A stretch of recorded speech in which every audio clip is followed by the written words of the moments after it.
अपन जा रहे हैं अब किट सेट करने के लिए। देख लो भाई लोग,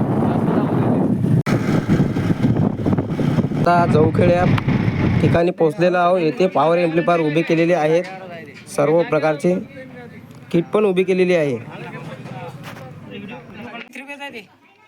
आता आम्ही सांगत आहे या भाऊंना की किटची सेटिंग कशी काय लावा लागते आणि डिजिटल क्रॉसर पण सेट कसं करावं लागते आणि पिना कुठं काय लावायचे, सर्व काही आम्ही त्यांना शिकून देत आहे। डीजी सेटिंग पूर्ण झालेली आहे। आता आपण पाहणार आहे साऊंड टेस्टिंग।